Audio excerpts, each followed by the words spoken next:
We just got off a 7-day Canary Island cruise on the P&O Azura, and we can't wait to show you around this amazing cruise ship. Launched in June 2009, the Azura is actually 3 days older than our youngest son, who's 15 years old.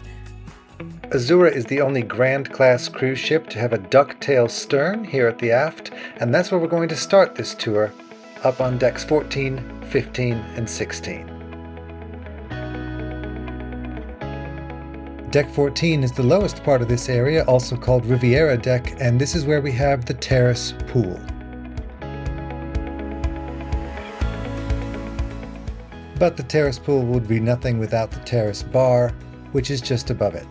It even looks great in the evening.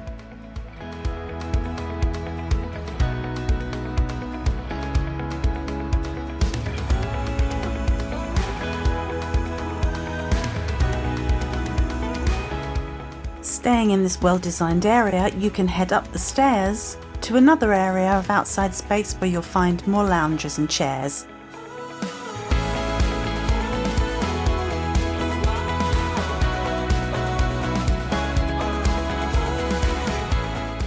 Going up again to deck 16, you'll find more sunbeds, a small pool and outside space for the kids clubs on board the Azura.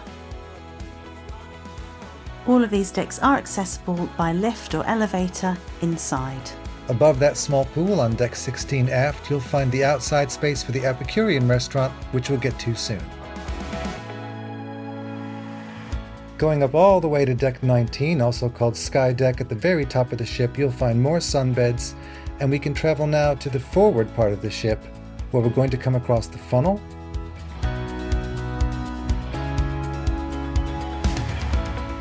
and you'll find stairs that take you straight to the sports deck.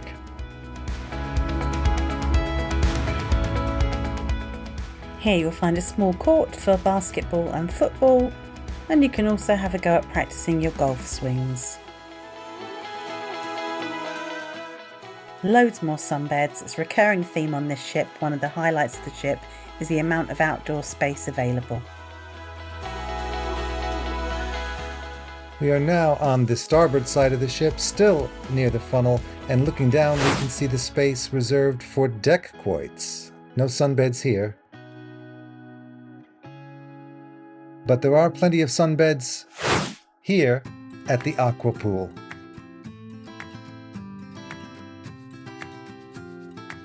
As well as 2 hot tubs and the pool, there are also accessibility aids available to help you in and out of the pool should you require it. And just like the Terrace pool, it looks just as beautiful at night as it does in the day.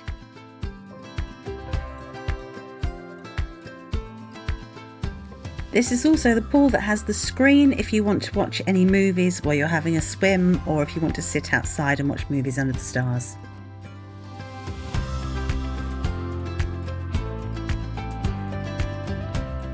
On the opposite side to the big screen, you'll see a terraced seating area of sunbeds with wooden paneling, and that's just a great place to sit and watch your films or to take in the sun. And of course, there is a bar here as well.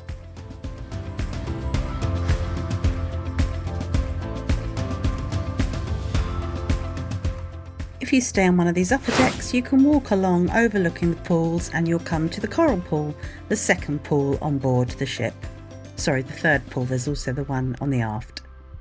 In addition, there is also the adult pool to come and the retreat. Above the pool is the very popular Breakers Bar. This is a fantastically large outdoor deck area. The bar's great, the seating's great, and you will also find the smoking side, one side of the ship here on this deck. It really didn't bother us at all. It was a good place for them to locate it for smokers. As we once again look at how beautiful this ship is at night, we can't help but say once more how great the outdoor deck space is on board this ship.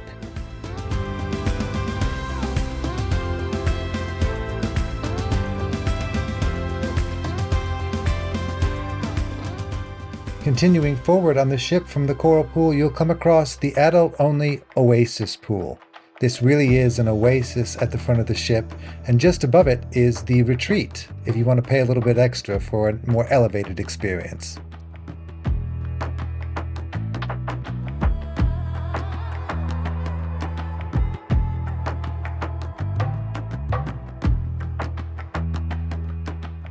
One thing to point out, unlike other cruise ships, at all of these pools on the P&O Azura, you do not have to check out towels. You can just take them as you need them.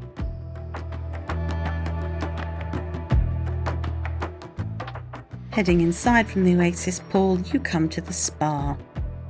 A very serene, luxurious environment if you wish to order a treatment, massage or something while you're on board. There are various treatment rooms.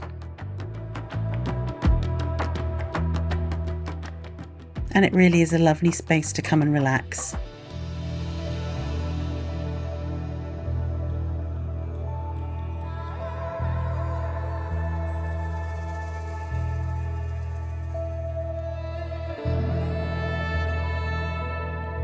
So that's where you go for everything from hair and nails to massages and well-being, but just down from that is the gym.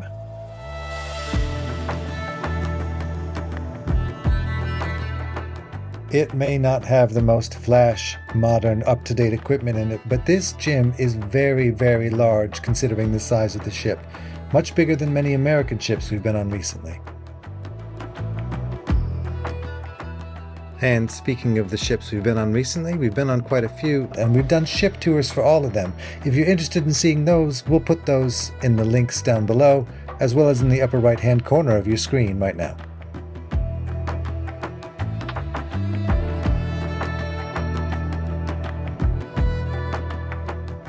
There were quite a few fitness classes on offer on the daily program on the Azura. All of them were free, apart from Pilates, which there was a small charge for.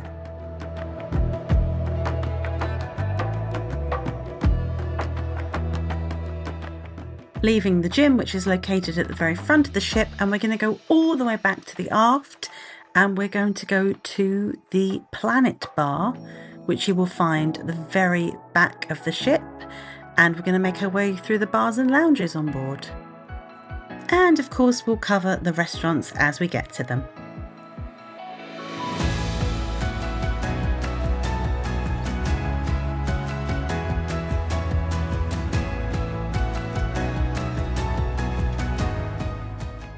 The Planet Bar is a great place to relax in the evening, and there's very often live music playing to enjoy.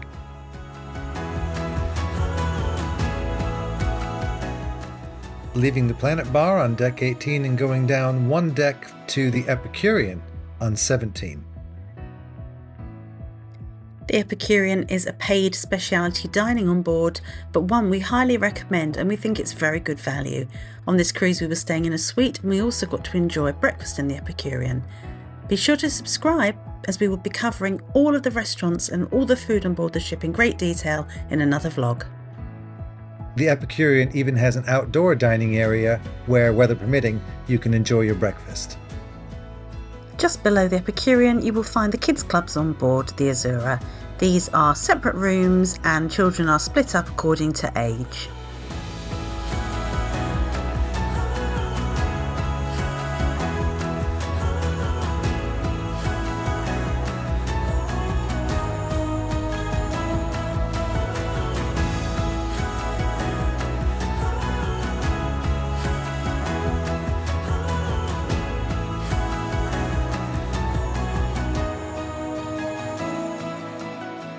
The kids clubs put on lots of different activities, not just in these rooms but all over the ship, and you can find all the information for these in the Horizon, which you receive in your cabin daily. Down one flight of stairs you get to deck 15 and you come to the buffet on board the Azura. This is separated into two sections, the Venezia section and the Verona section. More often than not, Venezia's side was open, and that leads into the buffet area. Verona was used mainly for the beach house in the evenings when it becomes a paid for specialty dining experience. The buffet has a reasonable amount of variety given the size. It's not the biggest buffet in the world, and the staff do a really good job of making sure everyone is sanitising their hands to ensure everyone stays healthy on board.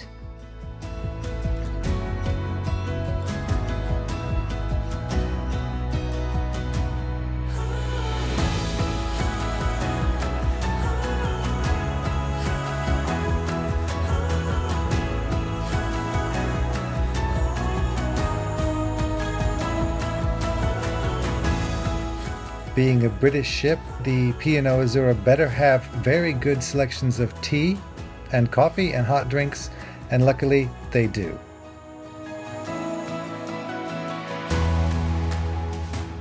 And because us Brits can't get started in the day without a cup of tea, there are kettles and tea and coffee making facilities in all the staterooms as well.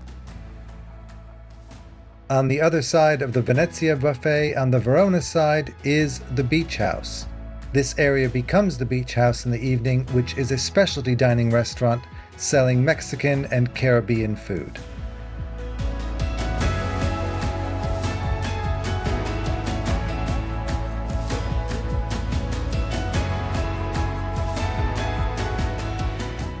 Should you wish to dine al fresco, you can take your food from the buffet out onto the Lido deck, as there are tables and chairs outside along the sides where you can sit and watch the sea and the views go by.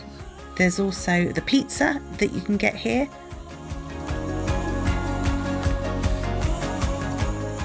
Here's some pizza. And there is an ice cream bar which has an upcharge.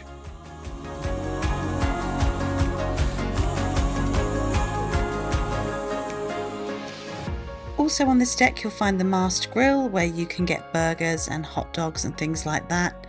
Find out what we think of this in our food review coming up soon, so don't forget to hit that subscribe button. Leaving the top parts of the ship and going from deck 14 all the way down, it's mostly passenger cabins and corridors like this one, but every now and then you're going to come across a laundrette. These are very useful and well kitted out.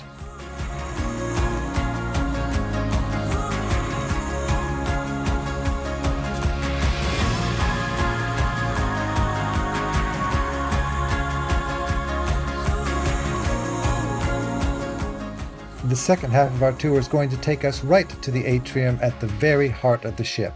We'll use this as a wayfinding point from here on out.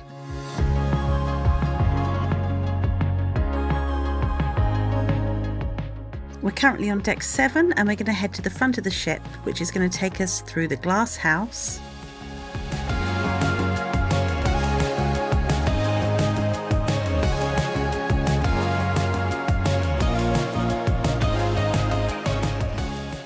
While you can get all sorts of drinks here, the glass house is mainly known for its wines.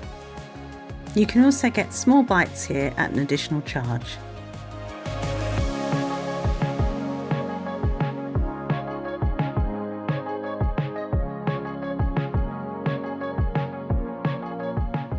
Coming out of the glass house, you're going to pass the Clifton Jewelry Store on your right, and continuing forward on the ship, you're going to come across the Playhouse.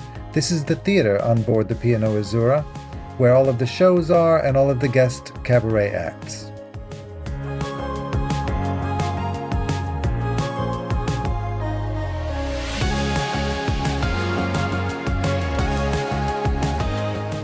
Looping back round to the atrium on deck 7, on our right we have the Blue Bar.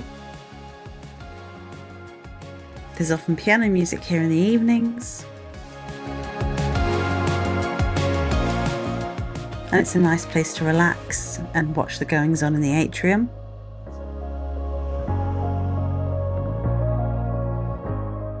Heading midship from Blue Bar, we come across Malabar.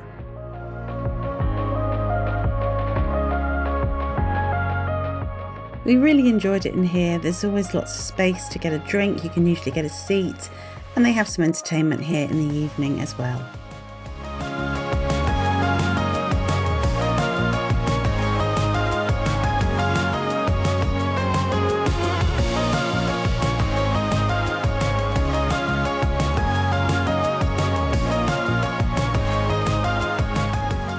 Heading further aft on deck 7, you're going to come across the photo gallery, where any of the pictures that have been taken of you by P&O staff will be available for sale. You can also book a private sitting for photography should you wish. Just past here on the right, you come to Sindhu. This is a really popular specialty dining on board. It's Indian food and we highly recommend it.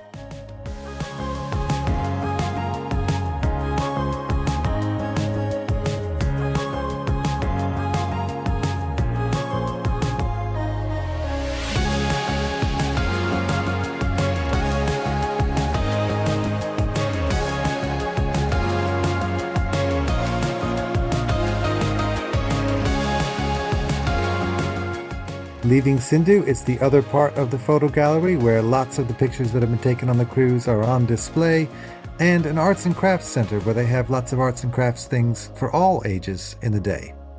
Just past that, now we're at the forward end of the ship on Deck 7, is the Manhattan Bar.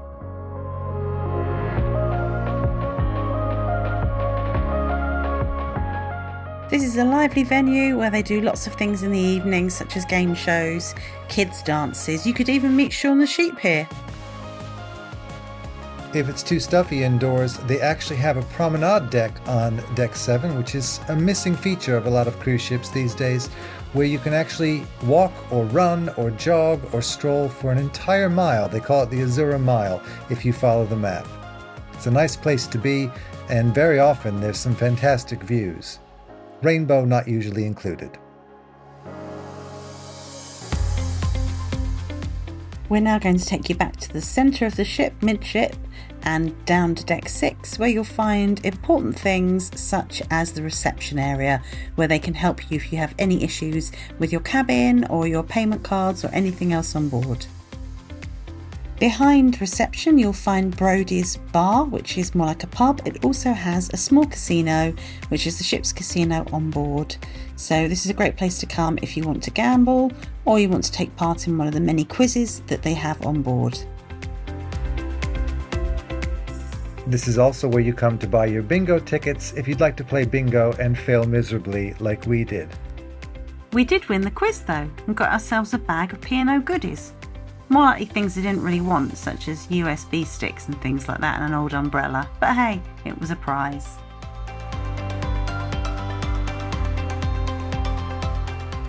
We are now going to leave Brodie's and going out this side or the casino side.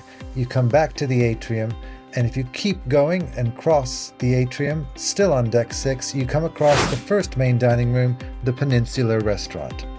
Both the Peninsula Restaurant and the Meridian Restaurant are freedom dining, meaning you can rock up when you like, obviously within their hours, and a table will be free for you, hopefully, or you can use the virtual queue, which is a really good way of reserving a table and being notified when it's ready. And still on Deck 6 is the Oriental, which is not freedom dining. It's still the main dining room. It's still included in your cruise fare, but it is fixed dining times for those passengers who'd like to do that. The Meridian Restaurant is down on Deck 5 and it's a very similar layout to the Peninsula above. Both are a really good size. There's lots of tables of all sizes, 2s, 4s, 6s, even larger tables. None of the tables were too squashed together, so there was plenty of room in here.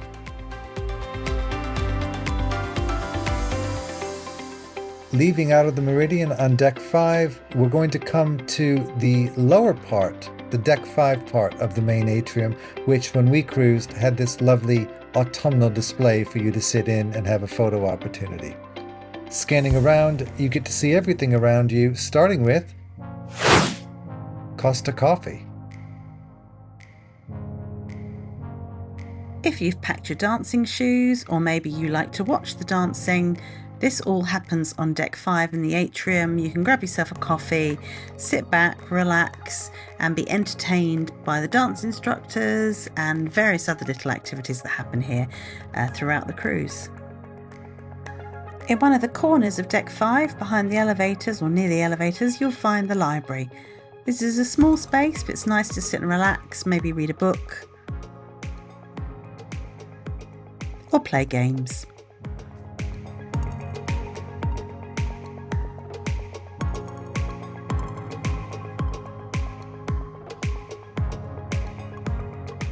Coming out of the library space, and right next door is the Explorers area,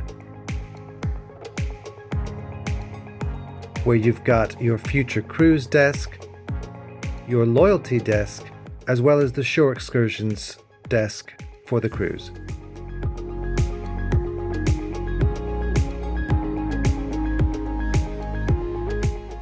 We should add that on all 3 different levels, 5, 6 and 7, you will find different shops selling all sorts of merchandise.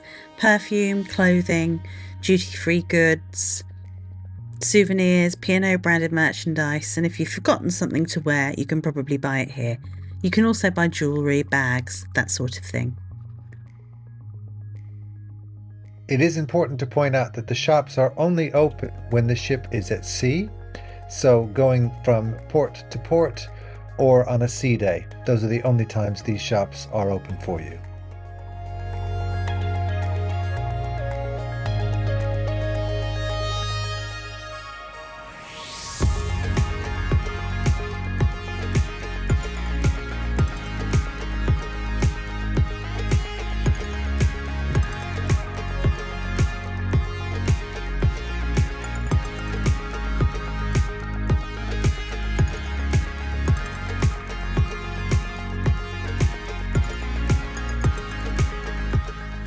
And if none of those things in the shops are quite expensive enough for you and quite as fancy as you'd like, on the Deck 5 level of the atrium you'll find the art gallery.